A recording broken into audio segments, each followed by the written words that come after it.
being said, we welcome University of Florida Hall of Fame member, 2-time All-SEC, unanimous All-American, one of the greats on the Florida Gators offensive line from the 90s, Jason Odom, to the show. Jason, it is a pleasure to have you today, my friend. Well, thank you very much. That's quite an honor to be on the show, and I appreciate that intro. And sometimes it's good to hear. It's been so many years ago that I don't even remember if it's true. Beyond that, won the Jacobs blocking trophy in 94, 95, played 5 years with the Tampa Bay Bucks as well. Jason, want to kind of go back to the beginning. You were at UF during the heyday of Steve Spurrier coming back to Florida and really reviving the University of Florida program. But before we even get there, originally from the Bartow area here in Florida, how'd you ultimately end up at the University of Florida? Listen, I tried to play a good game, but really I grew up a Gator from the moment I knew what football was. I was a Gator. Family were Gators. And, when I started getting recruiting, I think I started getting recruited in like the 9th grade because of my size. I don't think I was very good at that time, but I was just so much bigger than everybody. But at that time, I tried to act like, well, I don't know where I'm going to go. But in the back of my mind, the whole time I knew where I was going to go. I went on an official visit to Michigan the first weekend we were allowed to do officials. And my visit was terrible. The coach at the time had me in his office, wouldn't let me out of his office, wanted a commitment.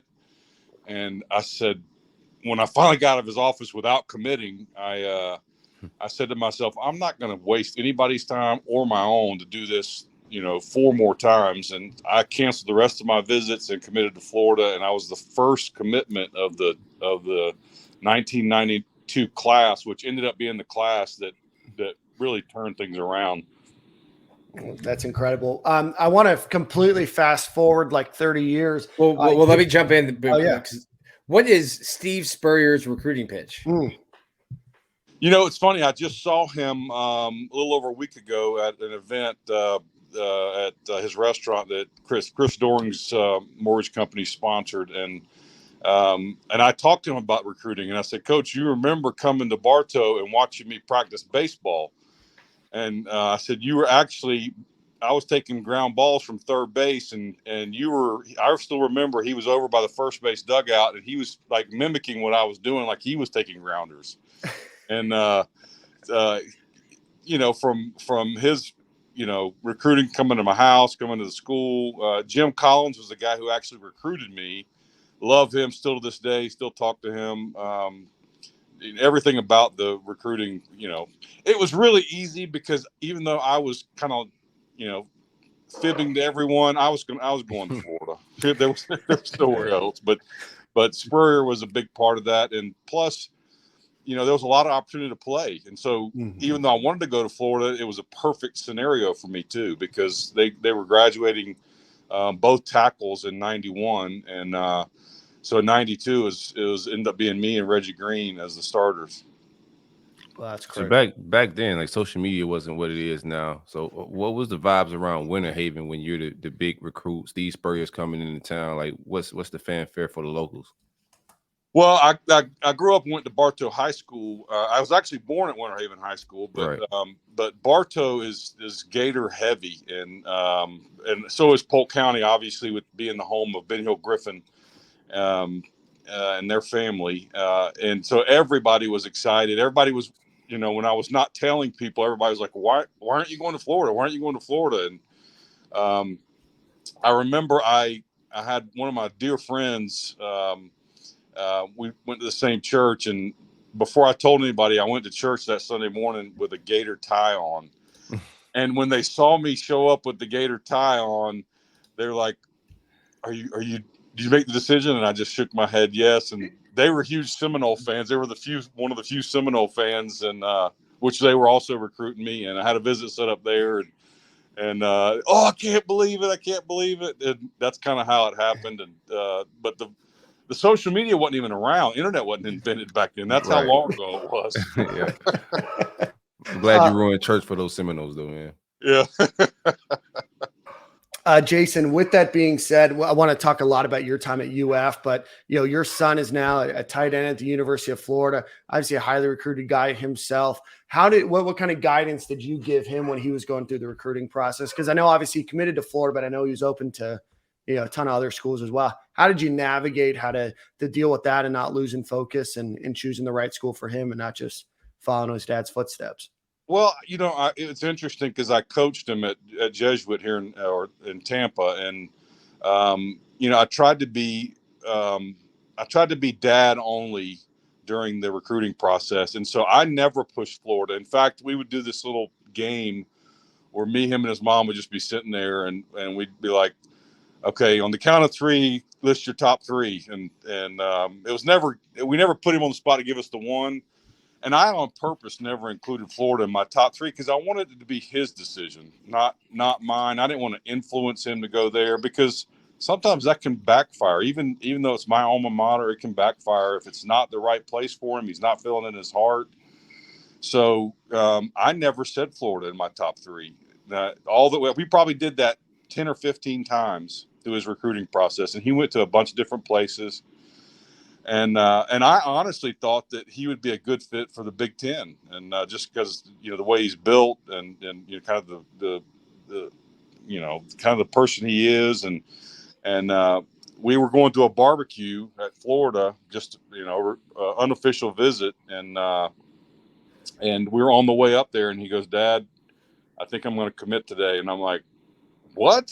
But I was driving down the interstate, and both my wife and I wanted to turn around and look at him, like, where did that come from? And so that's kind of how it happened. But no, I didn't influence him at all. A lot like playing football. He when he was a toddler, we would get up in the morning. He would be up before everyone watching ESPN and watching football highlights. And so he's been a football guy since day one. And I honestly, after my playing days with the Bucks, I didn't watch a whole lot of football, and it was just kind of in him.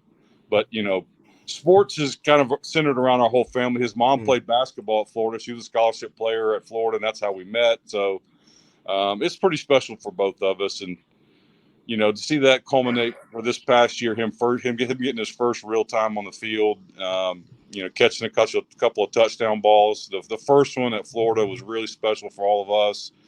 My wife and I and his grandparents were in the stands for that. So it was fun to watch. He mentioned that after we talked to him after that game, post-game media, and he mentioned that everyone was at the game and that made it special. But he needs to learn timing. Don't surprise your dad with that kind of information when he's driving a car down the interstate. Exactly. It was a dangerous 5 seconds, and I'm trying to turn my head around and look at him. Are you serious? Did you feel good a little bit though? It warmed your heart a little bit. Like you had to feel a little excited about him going to your alma mater though.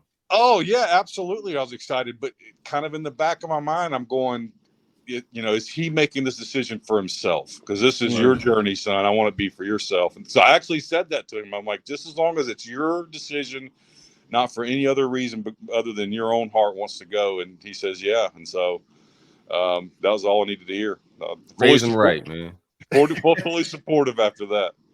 Has he given you, it's more topical than anything. Has he given you any update on new tight end coach Russ Callaway and kind of his relationship with him, coaching style, anything like that? Or yeah, he said he really likes him, and got to know him last year. I guess he was on the staff or has been on the staff for a little bit in some form or fashion. But he said he really likes him. He really liked Pegler, and so he's excited. Obviously, he's still rehabbing, so he's not participating in the spring, but he's excited for what the future holds. That's awesome. Well, I want to get back to your playing days. You were there from 92 to 95. Obviously, a lot of SEC championships. You guys playing the Nebraska game. But before we get into kind of the playing time, I want to ask a little bit about the personalities. Obviously, you had the ultimate personality in Steve Spurrier. You had guys like James Bates and Reidel Anthony, and Danny Werfel was there too. What was it like being on that team, just from kind of a team perspective, just outside of playing ball, but just with those guys and their personality? Seemed like a lot of fun. Well, and that's what people don't realize is that that whole group, not just my class, but the guys that were in front of me and behind me, we really gelled, and it was a special time at Florida. I mean, that was back when they still had athletic dorms. Most of us lived in Yon Hall for the first few years, and so we were truly a family. So when we got to the locker room, it wasn't like, even after practice, it wasn't like everybody was tearing out of there. We hung out before and after everything we did. We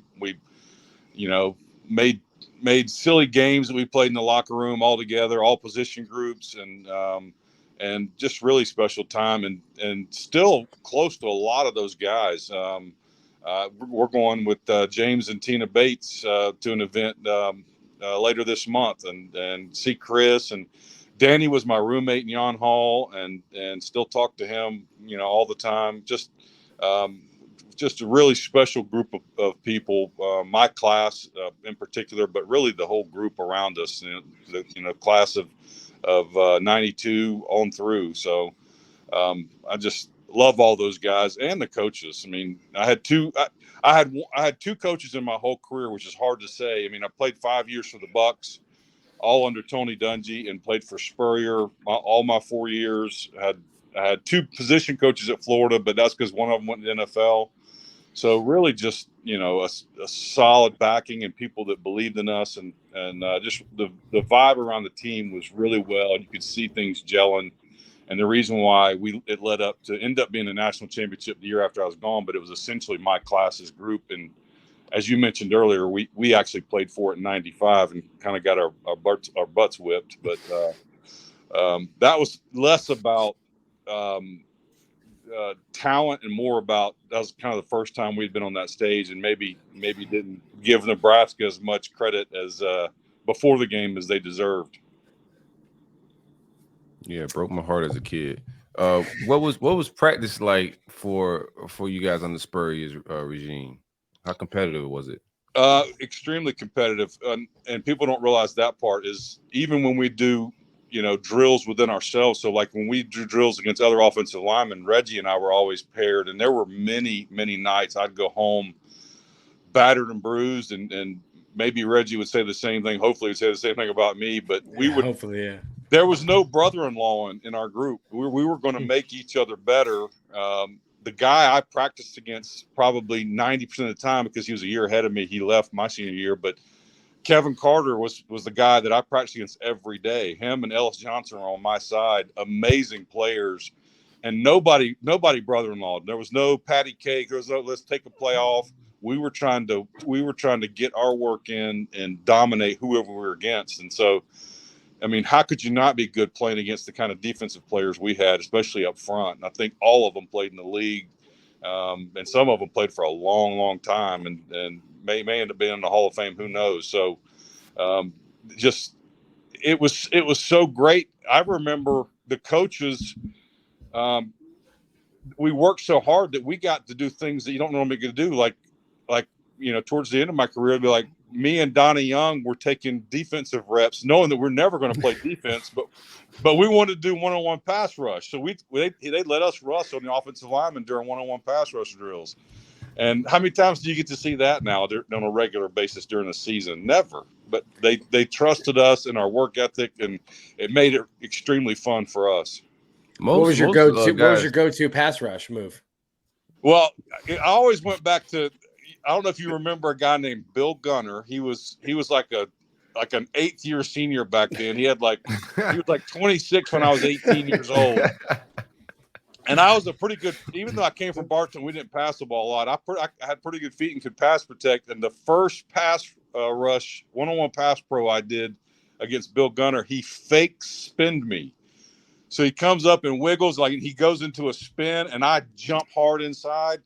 And he didn't spin. He just went back out of it. And I didn't even touch the guy. And he beat me. And I'm like, that was amazing. That's a welcome to college moment right there. Yeah. Hey, rookie, you got to be smart, just not good up here. So that I would use all kinds of, fake spins, slap the hands down. I mean, I had a little wiggle in me, and I'd always, Cooper Carlisle, who played after me and played a long time in the league, I got to rush against him, and I'd give him nightmares, because when you're rushing against guys you practice with every day, it wasn't like I had a special move. I just knew everybody else's weaknesses like they knew mine. Smart.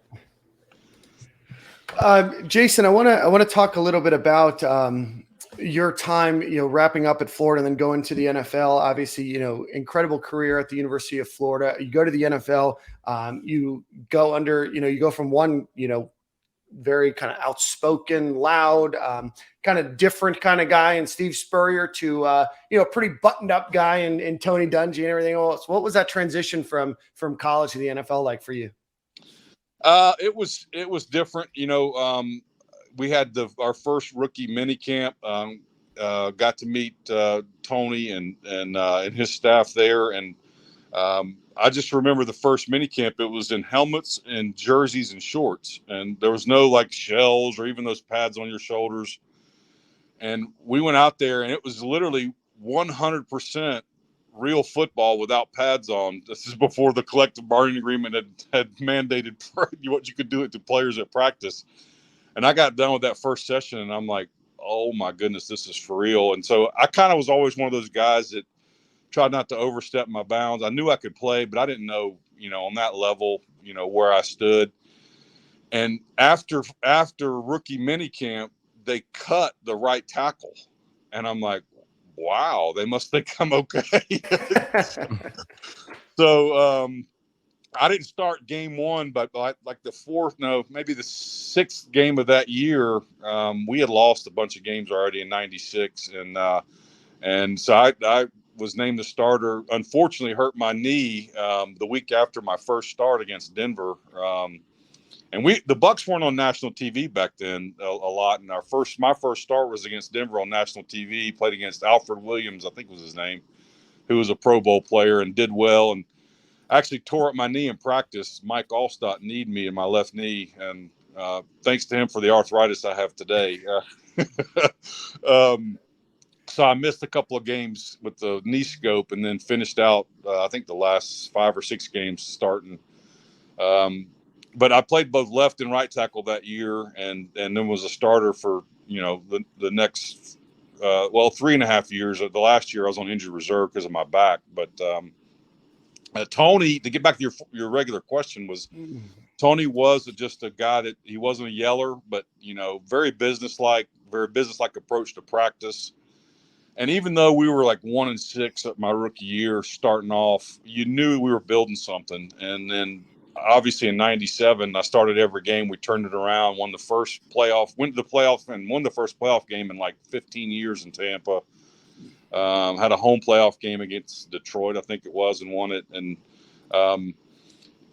there couldn't be two more opposite guys as head coaches, but both great in their own way. I mean, I love Spurrier's frankness, and I really appreciated Tony's just kind of humble businessman approach, and everything he brought to the table, and obviously some great teammates in Tampa. I mean, my goodness, it seems like every year one of my teammates is going in the Hall of Fame now. Jason, let's get back to you speaking of coaches and Steve Spurrier. After the '95 loss to Nebraska, what was Steve's message to the team? What was his demeanor? One of the things I remember a lot is that it seemed like, because the hoopla around that game was different than the other bowl games we had gone to. We'd gone to bowl games every year, and some of them were big bowls. But when we went to that one, it seemed like we were always waiting on Nebraska when we did combined team events together, and they had us waiting around a lot. There was some aggravation both on the coaches' staff and the players, and it's like we waited on them to show up everywhere. And I remember Coach saying something to the effect of, "Well, we know what we have to do next time." And he wasn't necessarily talking about on the field. I'm sure some of that was in there, but it was about, we're not going to be beholden to someone else's schedule. We'll make our own, and if someone has to wait on us, they have to wait on us. So he was learning. That's one thing he was great at. He was learning from not necessarily mistakes that we made pre-game, but just kind of the all the surrounding things. Very detailed guy, and could make adjustments, with the best of them, whether it be in game, day of, or a year later, as it were for the '96 team. Jason, talk to us a little bit about kind of post-career. I know you're here in Hillsborough County or sheriff now, but what's life been like post your time in the NFL? Well, my exodus from the NFL wasn't great. My fourth year was a contract year. I had, some back trouble, which I'd battled all through college and in the pros. And my fourth year, I think it was the fourth or fifth game, I went down with a back injury, and it wouldn't respond to the treatments that I'd had in the past, and I couldn't get back.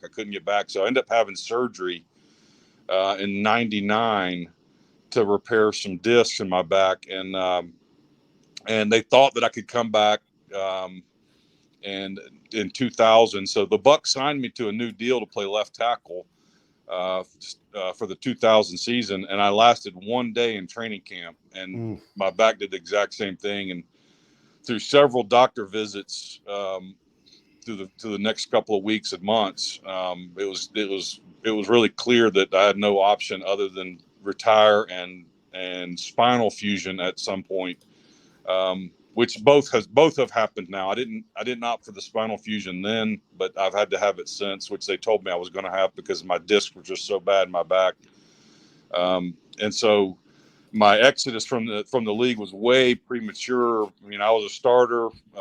You hear a lot of guys saying, well, they shouldn't have cut me. Well, that wasn't the case for this. They wanted me, and I wanted to be there. I just literally couldn't play. I mean, my daughter was born at that point, Jonathan's older sister, Lauren. And I couldn't even pick her up off the ground during that time.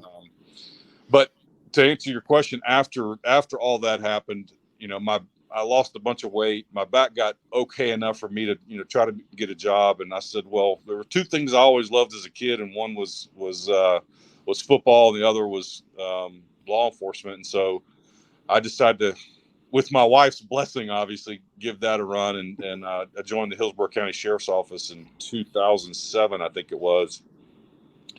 And I had about 8 years with them. But in 2014, 15, my back was never great, but I was able to pass their physical at least to get the job. But they had moved me to a desk job at that point, and I couldn't even sit at a desk all day long. And I wasn't even wearing a gun belt anymore. I was wearing a polo and khakis, and I couldn't even sit there and do that job. So I actually went out on disability for a second time with the sheriff's office in 2015. And so I've been on disability ever since then. But you're coaching now. Well, I coached while Jonathan was at Jesuit. Oh, okay. Yeah, I coached at Jonathan while he was at Jesuit. And that was only because I was picking him up from practice one day, and who's a dear friend of mine now, the head coach at Jesuit, Matt Thompson, who does an incredible job. He's like, hey, can you come out and help us? And I said, yeah, Matt, but I can't be the guy. I don't move very well. I can't stand for long periods of time. I got all these issues, knees and back. Now I'm old and everything else hurts too.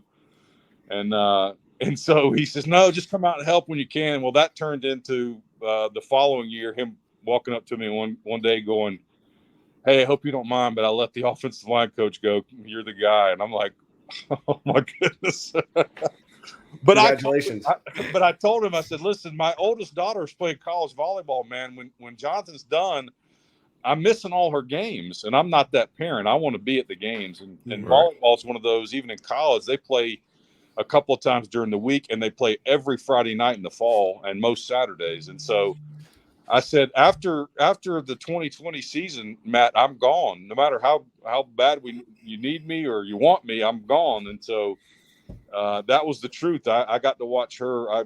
I left Jesuit after Jonathan graduated, and I got to watch my, now with COVID, she got an extra year. So I watched her 2021 season, and I still talk to Matt. He still asks me when I'm coming back, and I haven't made that decision yet. I don't know if I can.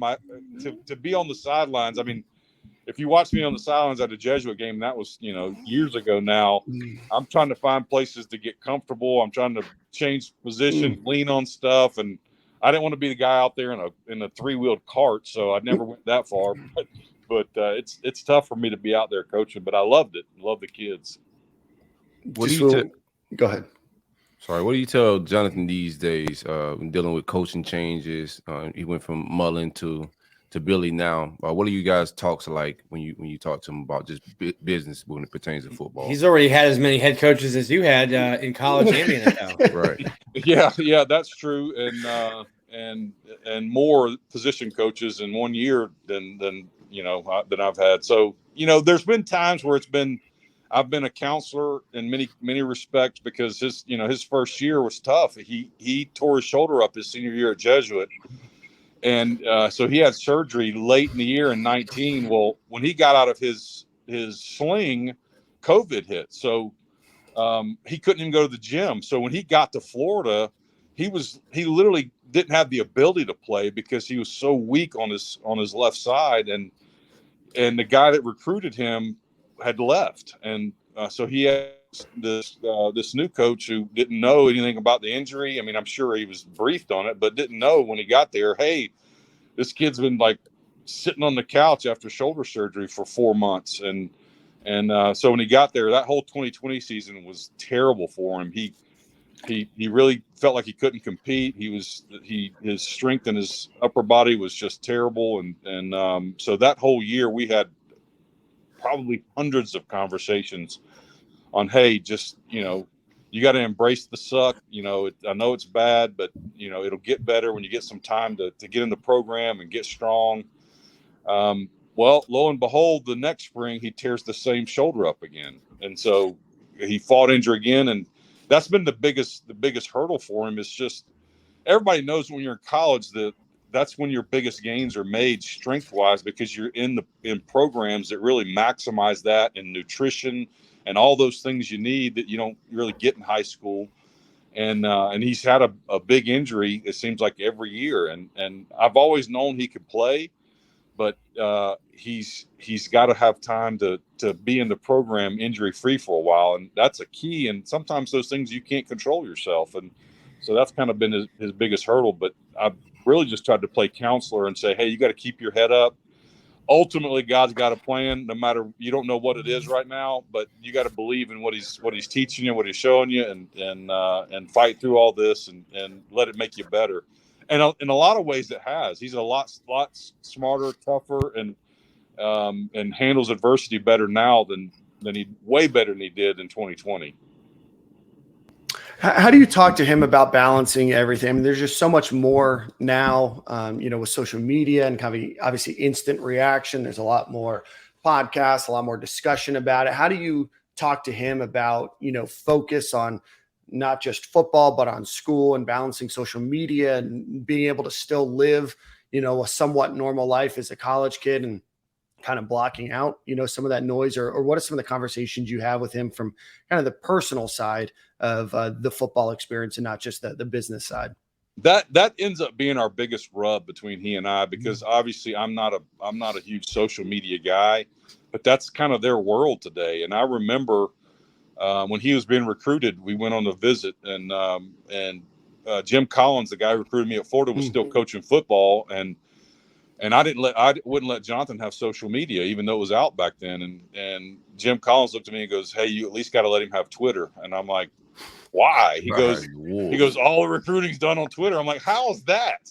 And he was right. But that opened up, at least for me personally, that opened up Pandora's box, because as soon as he had a Twitter account and started getting recruiting through that, it was like, I've got to let him get on that. And I was always kind of anti-social media, but to this day, I'm like, hey, man, you don't need to post so much stuff. He's like, Dad, that's the way we got to do things, and that's how we get deals. And this whole NIL deal threw me for a loop. I don't really have any direction. I was seeking others out. I was seeking attorneys out that I knew and friends that I knew. I'm like, hey, how do I help him navigate this? And most of them are like, hey, it's so new, we don't know what to tell you. Just, make sure he doesn't sign any contracts that are in perpetuity and 1 year deals or less or something like that. And I'm like, okay, that's a broad range. So that's been kind of a rub for us. I mean, I still to this day, I'm trusting him a lot, and still to this day, he's 21 years old. I'm still calling him, hey, take that down, or hey, you don't need to post this. And he's like, Dad, you're old, you're weird. Sounds like my son for sure, man. You got to So, play with Dad's not with the times on social media. you got to play with Reidel twice as well. Do you have any good Reidel Anthony stories from Gainesville or Tampa? I love Freakum. That's what he wrote on his waistband when he was at Florida. Freakum. Yeah, I got a great Reidel story. So it doesn't start out great for Reidel, but let's hear it. I love him today. But so when I was at Tampa, our offensive coordinator was a guy named Mike Shula. My team favorite growing up was the Miami Dolphins. So his dad was like my hero, Don Shula. And so Mike was offensive coordinator, and it was off season time. And Mike comes up to me at this facility and says, "Hey, who do you like out of Reidel Anthony and Ike Hilliard?" And I said, "Well, if I was drafting, because at that point they weren't projecting Ike to go as high as he was." And I said, "If I was drafting, I'd draft Ike." And Ike went really super high that draft, and nobody was kind of out of the blue. And so they drafted Reidel, and I felt kind of bad because I kind of dissed Reidel a little bit.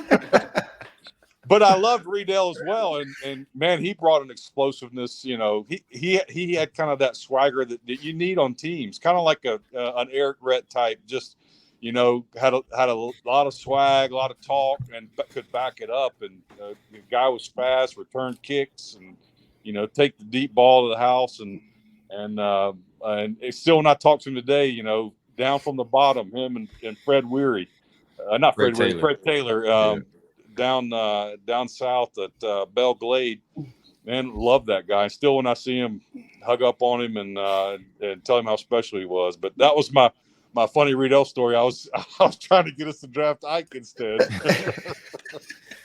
I have a question. I've gotten to know Lawrence Wright a little bit. He's L-Dog. What was he like in the locker room? Because he's still a character to this day. It's still a character to this day. So if I were to smile real big, you could probably see I've got a chip in my front tooth from L-Dog. Lawrence. So is Joey Kent. Yeah. Well, I don't know if it was that game, but we were at a home game and we were in stretch, and I wasn't buckled up. I had my helmet on, but he was always fired up. Practice, games. He was one of those guys that you got to have on a team. And he headbutted me in stretch. I wasn't expecting it. I didn't have a mouthpiece in or nothing. And after he headbutted me, he walked off, and I was spitting out pieces of teeth. So that's insane. L-Dog Productions. He's always had. If there was NIL around back when we played, L-Dog would have had all the deals because he was always up some way or another. Oh man. Well, gentlemen, any final questions, final thoughts before we let Jason get on with his day? No, I enjoyed the conversation. Absolutely. Sure. Jason, thank you so much for coming on the show today. Really enjoyed getting to know you a little bit more. Certainly we're rooting on your son. We're excited to see him in the orange and blue, but it was an absolute pleasure to chat with you, and hopefully we can get you on in the future and talk a little bit more about your time. I appreciate it. Good hanging out.